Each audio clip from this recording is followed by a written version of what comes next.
السلام علیکم ورحمۃ اللہ وبرکاتہ۔ بسم اللہ الرحمن الرحیم، نحمدہ ونصلی علی رسولہ الکریم، اما بعد فاعوذ باللہ من الشیطان الرجیم، بسم اللہ الرحمن الرحیم۔ الحج اشہر معلومات، فمن فرض فیہن الحج فلا رفث ولا فسوق ولا جدال فی الحج وما تفعلوا من خیر یعلمہ اللہ وتزودوا فإن خیر الزاد التقوی واتقون یا اولی الالباب۔ صدق اللہ العلی العظیم۔ محترم ناظرین، گزشتہ نشست میں حج کی اہمیت، حج کی فرضیت، اس کی فضیلت اور نہ کرنے پر کچھ وعید کا تذکرہ کیا تھا۔ اسی سلسلے کو آگے بڑھاتے ہیں اور حج کے مسائل سے متعلق کچھ گفتگو آج کرتے ہیں۔ سب سے پہلے تو یہ بات یاد رکھیے کہ حج میں 3 چیزیں فرض ہیں۔ ایک ہے احرام، دوسرا وقوف عرفہ، تیسرا طواف زیارت۔ اور حج میں 6 چیزیں واجب ہیں۔ 10 ذی الحجہ کی صبح صادق کے بعد مزدلفہ کا وقوف، رمی کرنا، قربانی کرنا، حلق یا قصر کرنا، سعی کرنا اور طواف وداع۔ یہ چیزیں واجب ہیں۔ فرض کا ادا کرنا بھی ضروری ہوتا ہے اور واجب کا ادا کرنا بھی ضروری ہوتا ہے۔ واجب کو بھی نہیں چھوڑا جا سکتا اور فرض کو بھی نہیں چھوڑا جا سکتا۔ البتہ دونوں میں ایک فرق یہ ہے، دونوں میں فرق ہے، اور وہ یہ کہ جو چیز فرض ہے اس کا ادا کرنا لازمی اور ضروری ہے، اس کے ادا کیے بغیر حج نہیں ہوگا۔ احرام فرض ہے، احرام کے بغیر حج نہیں ہوگا۔ وقوف عرفہ فرض ہے، اس کے بغیر حج نہیں ہوگا۔ طواف زیارت فرض ہے، اس کے بغیر حج نہیں ہوگا۔ اور اس کا کوئی بدل بھی نہیں ہے کہ اگر کسی نے احرام نہیں باندھا تو اس کا کوئی بدل دے دے، جیسے دم وغیرہ ہوتا ہے یا اس طرح کی چیز فرض کے اندر نہیں ہوتی۔ واجب کا کرنا ضروری ہے، اس کے بغیر بھی حج نہیں ہوتا۔ لیکن اگر کسی سے واجب چھوٹ جائے یا اس میں کوئی تبدیلی ہو جائے تو شریعت نے اس کا بدل رکھا ہے کہ دم دے دے، یا اور کوئی صورت، اس کی بعض صورتیں ہوتی ہیں کہ اس کو دوبارہ کر لے، لیکن کرنا ضروری ہے۔ تو یہ فرض اور واجب میں فرق ہے۔ اس کے علاوہ حج کی بہت ساری سنتیں ہیں۔ خود اپنے حج کی بھی سنتیں ہیں، پھر ہر فعل کی بھی سنتیں ہیں۔ وہ چونکہ کثیر تعداد میں ہیں تو اس وقت اس کا بیان کرنا بھی مشکل ہوگا، وقتاً فوقتاً ان کا تذکرہ آتا رہے گا۔ اس کے علاوہ مستحبات ہیں۔ تو حج کی فرائض میں نے بتایا کہ حج میں 3 چیزیں فرض ہیں۔ سب سے پہلی چیز احرام ہے۔ احرام کسے کہتے ہیں؟ احرام اصل میں نیت کا نام ہے۔ اس کا ایک خاص طریقہ ہے جو میں بتاؤں گا کہ احرام کس طرح سے باندھا جاتا ہے، کس طرح سے نیت کی جاتی ہے، لیکن اصل چیز احرام وہ نیت کا نام ہے۔ ہم جو 2 چادریں پہنتے ہیں، ایک نیچے باندھ لیتے ہیں تہبند کی طرح اور ایک چادر اوپر اوڑھ لیتے ہیں، یہ احرام کی علامت ہے، یہ احرام نہیں ہے۔ اس کو ہم احرام بھی کہہ دیتے ہیں اس لیے کہ ہمارے پاس اس کے علاوہ اور کوئی لفظ نہیں ہے، تو احرام کہتے ہیں۔ آدمی کو وہ جب 2 چادریں پہنے ہوئے دیکھتے ہیں ہم تو معلوم ہو جاتا ہے کہ اس آدمی نے احرام باندھا ہوا ہے۔ لیکن صرف چادریں پہن لینا اس کا نام احرام نہیں ہے، اور ان 2 چادروں کا نام بھی احرام نہیں ہے۔ اسی لیے یہ نقطہ یاد رکھیے، آپ کو کام آئے گا بہت ساری جگہوں پر، کہ احرام کی چادریں تبدیل بھی کی جا سکتی ہیں۔ اگر کسی نے احرام کی چادریں پہن لی، ابھی نیت نہیں کی، تو وہ چادریں اتار کر اپنا معمول کا لباس پہننا چاہے پہن سکتا ہے، کوئی حرج نہیں، اس لیے کہ ابھی تک اس نے نیت نہیں کی۔ نیت کرنے کے بعد یہ چادریں بدل بھی سکتا ہے، بغیر ضرورت کے بھی بدل سکتا ہے۔ ناپاک ہو گئی، کہیں چھینٹے لگ گئے اس کے ناپاکی کے، تو وہ تبدیل کر سکتا ہے۔ بہت زیادہ میلا ہو گیا اس میں بدبو آ رہی ہے، دوسرے لوگوں کو تکلیف ہے، تو وہ تبدیل کر سکتا ہے احرام، اس لیے کہ ان چادروں کا نام احرام نہیں ہے۔ بعض لوگ یہ سمجھتے ہیں کہ جب ایک دفعہ یہ چادریں پہن لی تو اب نہ ان کو تبدیل کیا جا سکتا ہے، نہ ان کو اتارا جا سکتا ہے، اور اگر اتارا ہے تو اس کا احرام ختم ہو جائے گا۔ ایسی بات نہیں ہے۔ تو اصل چیز نیت ہے۔ اب جب ہم احرام باندھیں گے، نیت کریں گے، تو کس چیز کی نیت کریں گے؟ ایک عمرے کی نیت ہوتی ہے اور ایک حج کی نیت ہوتی ہے۔ حج کی اگر نیت کرنی ہے تو ہم کون سے حج کی نیت کریں گے؟ تو اس سلسلے میں آپ اپنے ذہن میں یہ بات رکھیے کہ حج کی 3 قسمیں: حج قران، حج تمتع، حج افراد۔ حج قران یہ ہے کہ آدمی جب احرام باندھے اور نیت کرے تو بیک وقت حج اور عمرہ دونوں کی نیت کرے اس احرام میں، اور پھر اسی احرام سے مکہ مکرمہ پہنچ کر پہلے عمرہ ادا کرے اور اسی احرام سے حج کے دنوں میں حج کے افعال ادا کرے، درمیان میں احرام نہ کھولے، دونوں حج عمرے کی ایک ساتھ نیت کرے اور ایک ہی احرام سے عمرے کے افعال بھی ادا کرے اور حج کے افعال بھی ادا کرے۔ اس کو کہتے ہیں حج قران۔ قران کا معنی ہوتا ہے عربی لغت میں ملانا، گویا کہ اس نے ایک ہی احرام میں ایک ہی نیت میں حج اور عمرہ دونوں کو ملا لیا، یہ حج قران ہے۔ اس کے اپنے مسائل ہیں۔ حج تمتع یہ ہے کہ آدمی جب اپنے گھر سے چلے، میقات سے پہلے وہ احرام باندھے تو اس وقت صرف عمرے کی نیت کرے، مکہ مکرمہ پہنچ کر وہاں عمرے کے افعال ادا کرے، عمرے کے افعال ادا کر کے بال کٹوا کر اپنا احرام کھول دے، پھر اسی سفر میں حج کے دنوں میں دوبارہ احرام باندھے اور اس دوسرے احرام سے حج کے افعال ادا کرے۔ اس کو کہتے ہیں حج تمتع۔ تمتع کا معنی ہوتا ہے فائدہ اٹھانا، گویا کہ ایک ہی سفر میں اس نے حج اور عمرہ دونوں کا فائدہ اٹھایا، کہ ایک ہی سفر میں ایک احرام سے اس نے عمرہ کر لیا، دوسرے احرام سے اس نے حج ادا کر لیا، یہ حج تمتع کہلاتا ہے۔ اور حج افراد وہ یہ ہے کہ جس وقت آدمی میقات سے پہلے احرام باندھے تو صرف حج کی نیت کرے، عمرے کی نیت نہ کرے، اور مکہ مکرمہ پہنچ کر عمرے کے افعال ادا نہ کرے، صرف حج کے افعال ادا کرے۔ اس کو کہتے ہیں حج افراد۔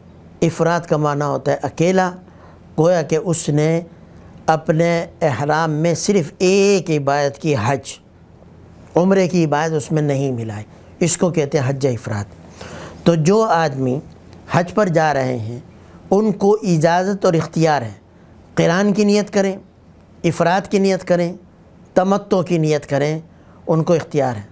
حج قران یہ سب سے زیادہ افضل ہے، اس لیے کہ ایک ہی احرام سے 2 عبادتیں، پھر اس میں مشقت زیادہ ہے کیونکہ احرام بہت دنوں تک بندھا رہتا ہے، جبکہ حج تمتع میں آسانی ہے کہ آدمی یہاں سے گیا، عمرے کے افعال ادا کیے، احرام کھول دیا، احرام کی پابندیاں ختم ہو گئیں، اور 8 ذی الحجہ سے دوبارہ اس نے احرام باندھا حج کا۔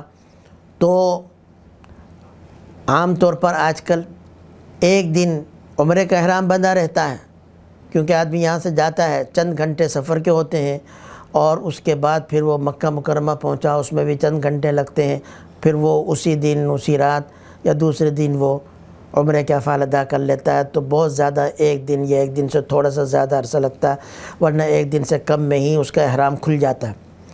اور حج کا احرام وہ زیادہ سے زیادہ 3 دن بندھا رہتا ہے۔ بہت زیادہ اگر قربانی کی وجہ سے اس کو ایک دن اور انتظار کرنا پڑتا ہے تو وہ ایک الگ مسئلہ ہے، ورنہ 8 ذی الحجہ سے 10 کو اس کا احرام ختم ہو جاتا ہے۔ 3 دن اگر قربانی نہیں ہوئی تو 11 ذی الحجہ کو اس کا احرام کھلے گا، اس سے زیادہ احرام اس کا نہیں ہوتا۔ تو اس میں آسانی ہے کیونکہ احرام کی بہت ساری پابندیاں ہیں، ان پابندیوں پر عمل کرنا تھوڑا سا مشکل ہوتا ہے۔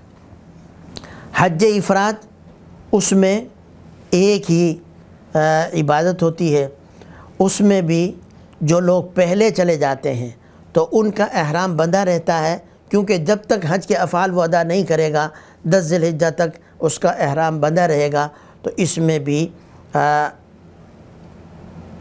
احرام ذرا کچھ دن تک بندھا رہتا ہے۔ حج تمتع اور حج قران کرنے والوں پر قربانی واجب ہوتی ہے، اور یہ قربانی شکرانے کی ہے، اس کو دم شکر کہتے ہیں کہ اللہ تعالیٰ نے ایک ہی سفر میں ان کو 2 عبادتوں کی توفیق عطا فرمائے، اس کے شکرانے کے طور پر ان پر قربانی واجب ہے۔ حج افراد والا اگر قربانی کر لے تو بہتر اور افضل ہے، ورنہ اس کے اوپر قربانی واجب نہیں ہے، کرنا چاہے تو کر سکتا ہے لیکن واجب نہیں ہے۔ تو جب تینوں طرح کی وہ نیت کر سکتا ہے تو احرام سے پہلے اس کو متعین کرنا پڑے گا کہ میں کون سی نیت کر رہا ہوں۔ اس لیے یہ حج کی 3 قسموں کا میں نے بیان کیا۔ احرام باندھنے کا طریقہ یہ ہے کہ مرد حضرات بھی عورتیں بھی غسل کر لیں، اپنے جسم کی صفائی یا نظافت کر لیں، غیر ضروری بالوں کو صاف کر لیں، اس غسل سے پہلے ناخن کاٹ لیں، بال بڑے ہوئے ہوں تو وہ بال تھوڑے درست کروا لیں تاکہ وہ بال بکھرنے نہ پائیں، ٹوٹنے نہ پائیں۔ یہ مردوں کے لیے ہے، عورتوں کے لیے تو بال کٹوانا منع ہے۔ غسل کریں، یہ غسل نظافت کے لیے کہ اب اللہ کے دربار میں ہم جا رہے ہیں تو پاک صاف ہو کر اللہ کے دربار میں جائیں۔ غسل کرنا یہ سنت ہے، واجب نہیں ہے احرام کے لیے۔ اگر کسی نے غسل نہیں کیا، وضو کر لیا، وضو پر اکتفا کیا تو یہ بھی درست ہوگا، لیکن حضور اکرم صلی اللہ علیہ وسلم نے حجۃ الوداع کے موقع پر آپ ذوالحلیفہ آ کر آپ نے قیام کیا، 5 نمازیں پڑھی، اسی رات آپ اپنے تمام ازواج مطہرات کے پاس گئے اور صبح غسل کیا آپ نے، یہ غسل فرض تھا، اور پھر اس کے بعد ظہر سے پہلے آپ نے احرام کے لیے دوبارہ غسل فرمایا، اور غسل فرمانے کے بعد آپ نے چادریں پہنی۔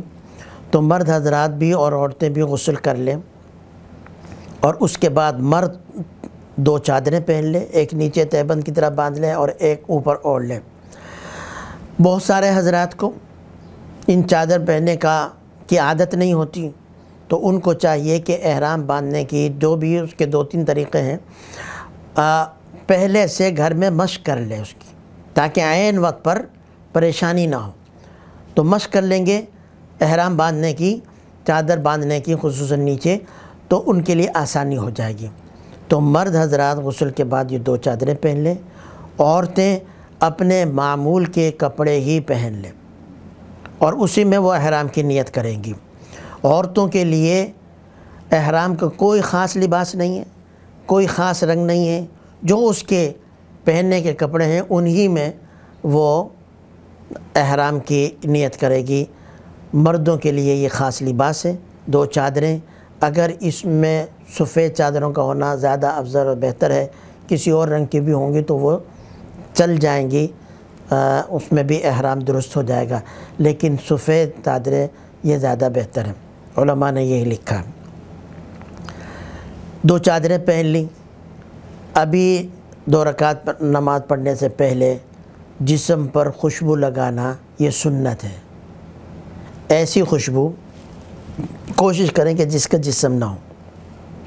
حضور اکرم صلی اللہ علیہ وسلم نے جب غسل فرما لیا اور آپ باہر تشریف لائے، چادر آپ نے پہنی ہوئی تھی، تو حضرت عائشہ رضی اللہ تعالیٰ عنہا نے آپ کی مانگ میں خوشبو لگائی، جو بعد میں بھی نظر آ رہی تھی۔ مانگ میں عرب کا یہ رواج تھا کہ وہ مانگ میں خوشبو لگایا کرتے تھے، اس لیے کہ ہم تو گلے ملتے ہیں، معانقہ کرتے ہیں، عرب میں اس وقت رواج تھا، خاص طور پر سردار جو لوگ ہوتے تھے ان کی پیشانی کو بوسہ دیا جاتا تھا، تو اس لیے خاص طور پر سردار لوگ، بڑے لوگ، وہ اپنی مانگ میں خوشبو لگایا کرتے تھے تاکہ کوئی جب ان کو پیشانی کو بوسہ دے تو ان کو خوشبو آئے۔ تو حضور اکرم صلی اللہ علیہ وسلم کی مانگ میں خوشبو لگائی، جو حضرت عائشہ کے پاس سب سے اچھی خوشبو تھی۔ اسی لیے علماء نے لکھا ہے نیت کرنے سے پہلے، 2 رکعت پڑھنے سے پہلے جسم پر خوشبو لگانا یہ سنت ہے۔ اس کے بعد 2 رکعت نماز پڑھیں، بشرطے کہ وہ نماز کا وقت ہو، مکروہ اور ممنوع وقت نہ ہو۔ ممنوع اوقات 3 ہیں، صبح جب سورج نکل رہا ہو، زوال کے وقت، اور سورج غروب ہونے کے وقت۔ یہ 3 اوقات نماز کے لیے ممنوع اوقات ہیں، اس میں کسی قسم کی کوئی نماز نہیں پڑھی جا سکتی، نہ فرض نہ نفل نہ واجب۔ اور 2 اوقات ممنوع ہیں، صبح صادق ہو جائے تو 2 رکعت سنت کے علاوہ سورج طلوع ہونے تک کوئی بھی نفل نماز پڑھنا یہ منع ہے۔ اسی طرح سے عصر کی نماز جب ادا کر لی تو غروب آفتاب تک یہ وقت مکروہ ہے، اس میں نفل نماز نہیں پڑھی جا سکتی۔ اگر یہ وقت نہیں ہے تو 2 رکعت نماز پڑھ لیں، اور اگر یہ ممنوع وقت ہے یا مکروہ وقت ہے تو صرف دعا کر لیں اور نیت کر لیں۔ 2 رکعت نماز پڑھنے کے بعد وہ نیت کرے، اگر اس نے قران کا احرام باندھنا ہے تو وہ نیت کرے کہ میں حج اور عمرہ دونوں کی نیت کرتا ہوں، اے اللہ تو میرے لیے اس کو آسان فرما، قبول فرما۔ اللہم انی ارید الحج والعمرۃ فیسرہما لی وتقبلہما منی۔ یہ عربی کے الفاظ ہیں، اپنی زبان میں، اردو میں یا جو بھی آپ کی اپنی زبان ہے اس زبان میں آپ نیت کریں۔ یاد رکھیے، نیت دل کے ارادے کا نام ہے۔ زبان سے الفاظ کہہ لینا اچھا ہے، لیکن اصل دل میں نیت، دل میں ارادہ، تو دل میں جو ارادہ ہوگا وہی نیت معتبر ہوگی۔ اگر کسی نے دل میں ارادہ کر لیا، زبان سے الفاظ نہیں کہے تو اس کی نیت ہو گئی۔ اسی طرح سے دل میں نیت تھی قران کی، زبان سے لفظ نکل گیا تمتع کا، یا حج کی نیت تھی، لفظ نکل گیا عمرے کا، تو زبان کا اعتبار نہیں، دل کے ارادے کا اعتبار ہوگا۔ اور اگر اس نے تمتع کی نیت کرنی ہے، تمتع کا ارادہ ہے، تو وہ صرف عمرے کی نیت کرے۔ اللہم انی ارید العمرۃ فیسرہا لی وتقبلہا منی۔ میں عمرے کا ارادہ کرتا ہوں، میں عمرے کا ارادہ کرتی ہوں، عورت یہ کہے، اور اس کو میرے لیے آسان فرما، قبول فرما۔ اور اگر حج افراد کا ارادہ ہے تو صرف حج کی نیت کرے۔ اللہم انی ارید الحج فیسرہ لی وتقبلہ منی۔ اے اللہ میں حج کا ارادہ کرتا ہوں، حج کا ارادہ کرتی ہوں، اس کو میرے لیے آسان فرما، قبول فرما۔ نیت کرنے کے بعد تلبیہ پڑھے۔ تلبیہ 1 مرتبہ پڑھنا ضروری ہے۔ تلبیہ کے بغیر نیت کافی مکمل نہیں ہوگی۔ تلبیہ پڑھیں، لبیک اللہم لبیک، لبیک لا شریک لک لبیک، ان الحمد والنعمت لک والملک لا شریک لک۔ یہ الفاظ پڑھ لیں۔ اگر کسی نے تلبیہ کے علاوہ، تلبیہ اس کو یاد نہیں رہا، اس کے ذہن میں نہیں آیا، اس نے کوئی اور اللہ کا ذکر کر لیا، کلمہ پڑھ لیا، اللہ اکبر کہا، لا الہ الا اللہ کہا، تو یہ بھی چل جائے گا۔ بہرحال تلبیہ پڑھنا چاہیے۔ حضور اکرم صلی اللہ علیہ وسلم نے جب نیت کی حج کی تو آپ نے تلبیہ پڑھا۔ جس وقت 2 رکعت نماز پڑھی، نیت کی، اس وقت بھی آپ نے تلبیہ پڑھا۔ پھر جب آپ اونٹنی پر سوار ہوئے اور اونٹنی لے کر آپ کو کھڑی ہوئی، اس وقت آپ نے تلبیہ پڑھا۔ پھر اونٹنی آپ کو لے کر چلی بیدہ مقام پر، جو ایک ذرا بلندی پر مقام تھا، وہاں پر پہنچی تو وہاں پر بھی حضور اکرم صلی اللہ علیہ وسلم نے تلبیہ پڑھا۔ جس وقت آپ نے نیت کی، چند لوگ آپ کے ساتھ تھے تو انہی کو پتہ چلا۔ باہر آ کر جب آپ اونٹنی پر سوار ہوئے، اونٹنی کھڑی ہوئی تو بہت سارے لوگوں نے آپ کو دیکھا، تو اس وقت آپ نے تلبیہ پڑھا تاکہ لوگوں کو پتہ چل جائے۔ اور پھر جب آپ اونچی جگہ پر چڑھے تو بہت سارے لوگ دیکھنے والے تھے آپ کے آس پاس، تو اس لیے آپ نے تلبیہ پڑھا تاکہ ان کو بھی پتہ چل جائے۔ تو تلبیہ پڑھنا 1 مرتبہ یہ ضروری ہے، اور 3 مرتبہ تلبیہ پڑھنا سنت ہے۔ مرد حضرات اتنی بلند آواز سے تلبیہ پڑھیں کہ آس پاس جو لوگ ہیں ان کو بھی سنائی دے، اور عورت آہستہ آواز سے تلبیہ پڑھے گی، لیکن زبان ہلائے گی کہ کم از کم اس کو اپنی آواز سنائی دے کہ میں نے تلبیہ پڑھا ہے۔ صرف دل ہی دل میں پڑھ لینا، زبان نہ ہلانا، یہ کافی نہیں ہے۔ 3 مرتبہ تلبیہ پڑھنا مسنون ہے۔ اس کے بعد دعا کریں کہ اللہ تعالی ہمارا یہ سفر قبول فرما لے، اللہ تعالی ہمارا یہ تلبیہ پڑھنا قبول فرما لے۔ حضور اکرم صلی اللہ علیہ وسلم نے درود شریف پڑھے، اور اس کے بعد اللہ سے جنت کا سوال کریں اور جہنم سے پناہ مانگے۔ حضور اکرم صلی اللہ علیہ وسلم نے تلبیہ کے بعد اللہ سے آپ کی رضامندی کا اور جنت کا سوال کیا، اور آپ کے غضب اور ناراضگی اور جہنم سے پناہ مانگی، یہ امت کو تعلیم دی۔ تو یہ دعا ضرور کرنی چاہیے۔ اس کے علاوہ اور بھی دعا جو ہے وہ کریں۔ جب آپ نے نیت کر لی، تلبیہ پڑھ لیا، اب آپ کا احرام شروع ہو گیا، اب احرام کی کچھ پابندیاں ہیں، وہ ساری کی ساری آپ پر لاگو ہو جائیں گی۔ احرام کی موٹی موٹی پابندیاں ہیں، ان کو ذہن میں رکھیں۔ آدمی بہت پریشان ہوتا ہے کہ میں نے احرام باندھ لیا، احرام کی پابندیاں ہیں، پتہ نہیں میں یہ احرام پورا کر پاؤں گا یا نہیں۔ اس کے ذہن میں ایک خوف سا ہوتا ہے اور وہ پریشان رہتا ہے۔ لیکن اگر اس کے ذہن میں ہو کہ پابندیاں کیا کیا ہیں اور وہ ان کا لحاظ رکھیں تو کوئی مشکل اور پریشانی نہیں ہوتی۔ اول تو میں نے بتایا کہ احرام بہت زیادہ دنوں تک بندھا نہیں رہتا، خصوصاً تمتع والے کے لیے تو بہت آسان ہے۔ اور پھر اس کے ذہن میں یہ پابندیاں ہوں گی تو وہ بہت آسانی کے ساتھ اپنے احرام کو مکمل کر لے گا اور کوئی احرام کی خلاف ورزی نہیں ہوگی۔ احرام کی ایک پابندی یہ ہے کہ احرام کے بعد کسی قسم کے جسم کے بال کاٹنا، نوچنا یہ منع ہے، کتروانا منع ہے، عورت کے لیے بھی مرد کے لیے بھی۔ سر کے بال عورت کے لیے، مرد کے لیے داڑھی کے بال، مونچھ کے بال یا اور جسم کے کسی حصے کے بال کاٹنا، نوچنا، موننا یا کتروانا یہ منع ہے۔ ایک پابندی یہ ہے، یہ مرد کے لیے بھی ہے، عورت کے لیے بھی۔ دوسری پابندی یہ ہے کہ ہاتھ پاؤں کے ناخن نہیں کاٹ سکتے، مرد کے لیے بھی عورت کے لیے بھی احرام کے بعد یہ پابندی ہے۔ تیسری پابندی ہے کہ خوشبو کا استعمال نہیں کر سکتے، خوشبو والی چیز کا استعمال نہیں کر سکتے جس میں خوشبو ملی ہوئی ہو۔ خوشبو سے مراد یہ ہے کہ وہ چیز جس کو خوشبو شمار کیا جاتا ہے، جس کو خوشبو کے لیے تیار کیا جاتا ہے یا جس کی پیدائش خوشبو کے لیے ہوتی ہے، وہ چیز مراد ہے۔ بہت ساری چیزوں میں خوشبو ہوتی ہے لیکن نہ تو ان کو خوشبو کے لیے استعمال کیا جاتا ہے، نہ ان کو کوئی خوشبو سمجھتا ہے۔ بہت سارے پھل ہیں ان میں خوشبو ہوتی ہے، ان کے استعمال منع نہیں ہے، اس لیے کہ وہ تو غذا ہے، غذا کے لیے ہے۔ اللہ تعالیٰ نے خوشبو ان میں رکھی ہے، نہ ان کو کوئی خوشبو سمجھتا ہے، نہ ان کو خوشبو کے طور پر کوئی استعمال کرتا ہے۔ تو ایسی چیز جو خوشبو ہے، خوشبو کے طور پر استعمال کی جاتی ہے یا اس کی خلقت اور پیدائشی خوشبو کے طور پر ہوئی ہے، اس کا یا ایسی چیز جس میں خوشبو ملی ہوئی ہو اس کا استعمال یہ منع ہے، مرد کے لیے بھی عورت کے لیے بھی۔ ایک پابندی یہ ہے کہ احرام کے بعد میاں بیوی کے تعلقات یہ قائم کرنا یا اس کی باتیں کرنا یا اس کے جو اسباب ہیں جیسے بوسہ لینا، شہوت کے ساتھ جو ہے نا کیا وہ ایک دوسرے سے لپٹنا، گلے ملنا، یہ منع ہے احرام کی حالت میں۔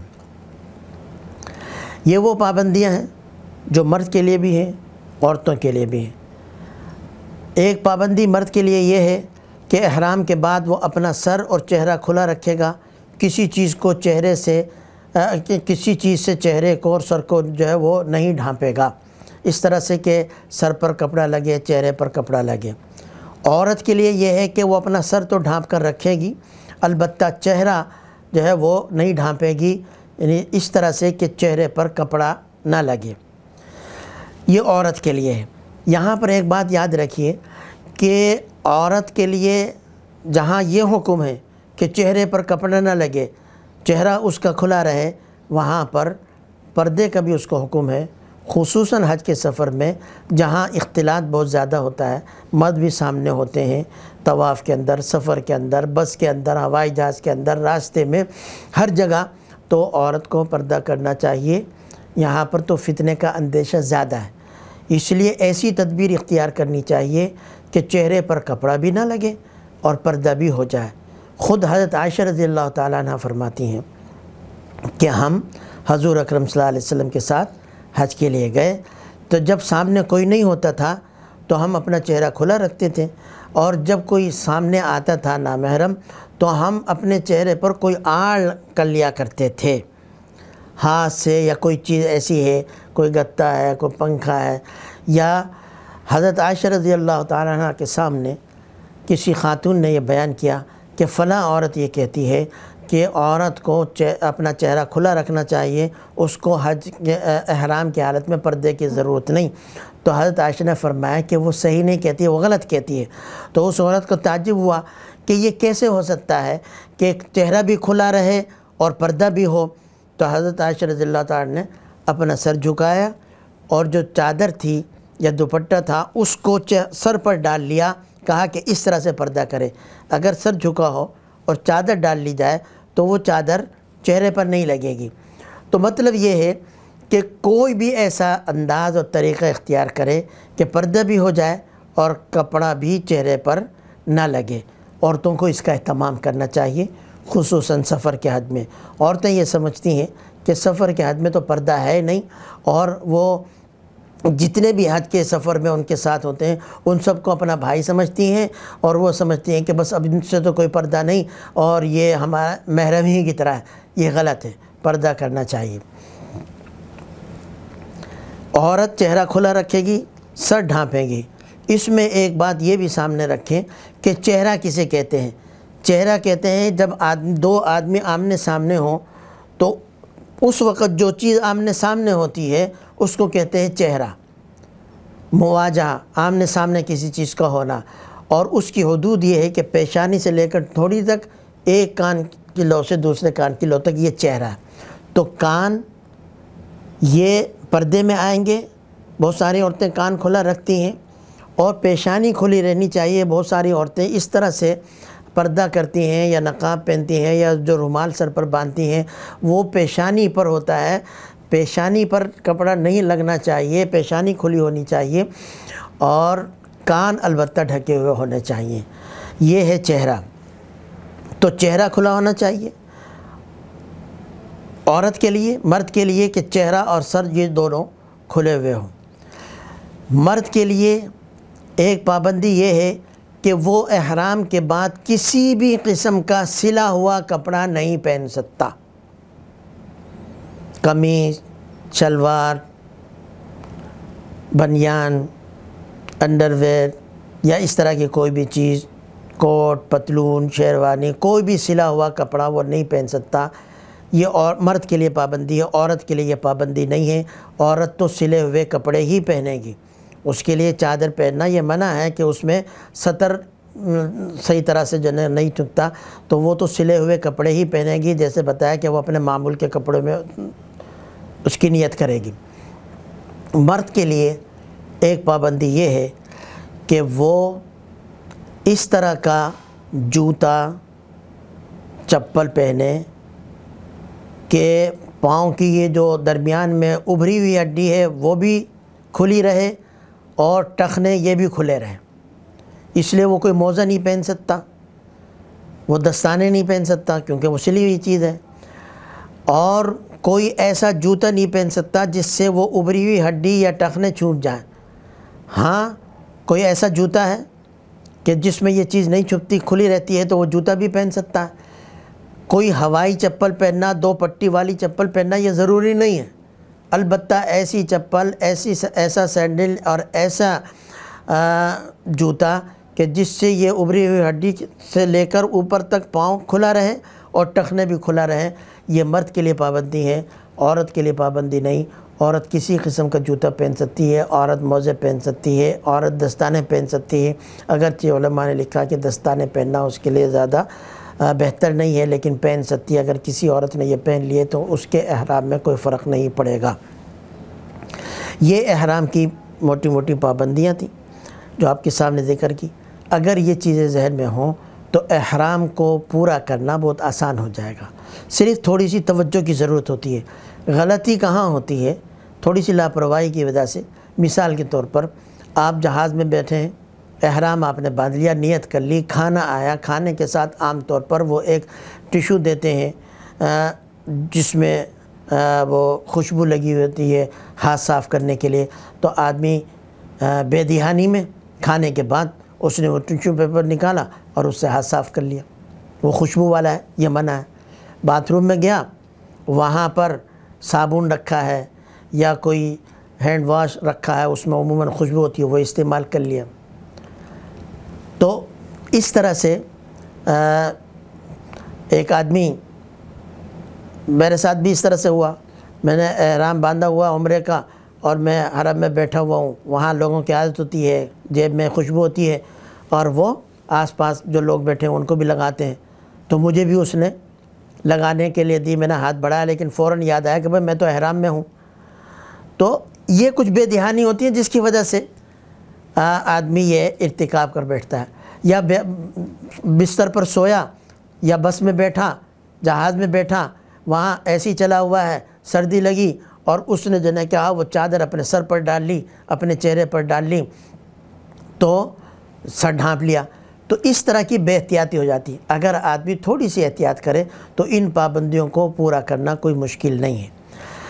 یہ تو احرام کا بیان ہوا۔ یہاں پر ایک بات اور، بلکہ دو باتیں عرض کرتا ہوں کہ بعض عورتیں وہ ایک جس طرح سے مرد حضرات ان کا احرام ملتا ہے تو وہیں پر ایک رومال ملتا ہے، تکون سفید رنگ کا ہوتا ہے، عام طور پر عورتیں وہ سر پر باندھتی ہیں اور وہ سمجھتی ہیں یہ احرام کا حصہ ہے۔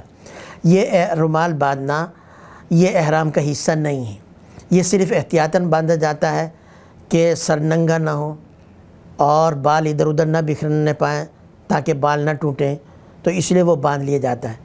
اگر کسی عورت نے وہ رومال نہیں باندھا، اس نے برقع پہنا، برقعے کا اپنا نقاب جو اوپر وہ باندھتے ہیں وہ اس نے باندھ لیا، تو یہ بھی اس کے لیے کافی ہے۔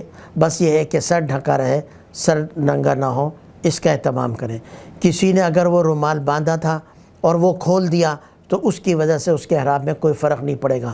بعض عورتیں اتنا اہتمام کرتی ہیں کہ وضو کرتے وقت بھی وہ اس کو نہیں اتارتی اور کمرے میں تنہا ہیں اس وقت بھی نہیں اتارتی، کوئی وہاں دیکھنے والا نہیں ہے، اور وہ بعض اوقات وضو کرتے وقت اس اسکارف کے اوپر ہی مسح کر لیتی ہیں، خصوصاً اس وقت جب مجمع ہو، ایک طرف مرد جو ہے وہ وضو کریں دوسری طرف عورت، تو عورت پردے کی وجہ سے اس کو وہ نہیں اتارتی تاکہ بے پردگی نہ ہو اور اس کے اوپر وہ مسح کر لیتی ہیں، تو مسح نہیں ہوگا، کپڑے کے اوپر مسح نہیں ہوتا۔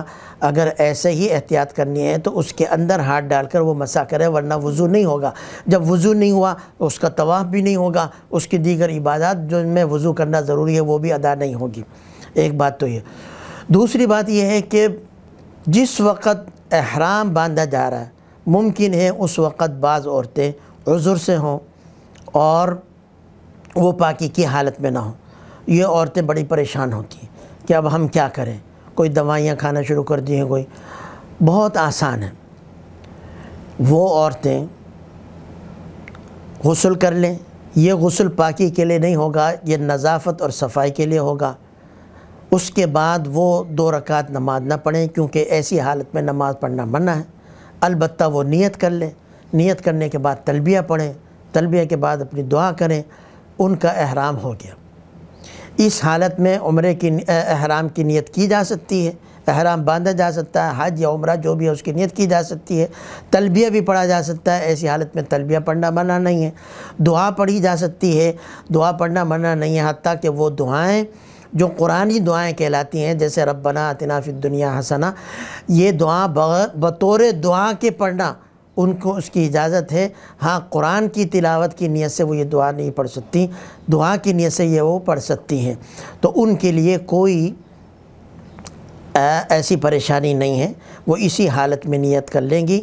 البتہ یہ ہوگا کہ جب وہ مکہ مکرمہ پہنچیں تو وہ انتظار کریں گی، وہ فوراً طواف نہیں کریں گی بلکہ اپنے پاک ہونے کا انتظار کریں گی۔ جب پاک ہو جائیں غسل کریں پاکی کا اور اس کے بعد اپنے طواف کریں، تو اس کے لیے 2 دن 3 دن جو بھی ان کا وہ ایام ہوتے ہیں، پیریڈ ہوتا ہے، وہ اس کا انتظار کرنا پڑے گا۔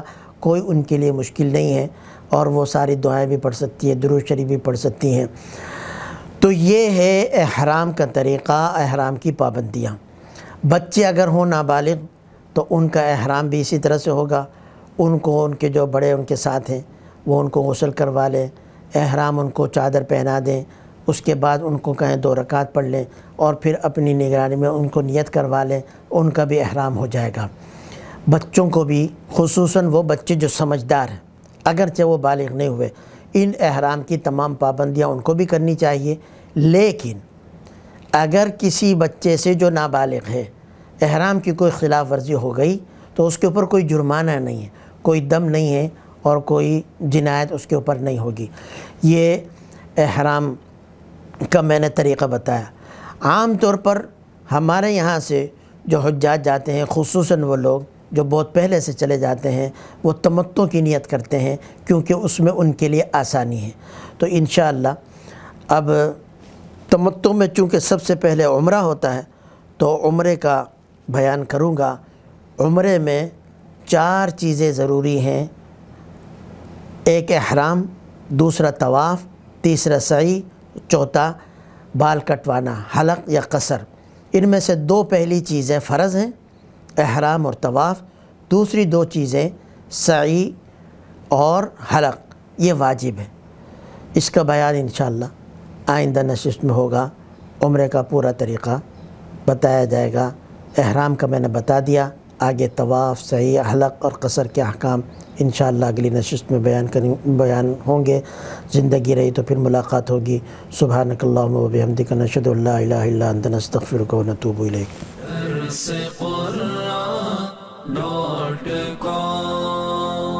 www.darsequran.com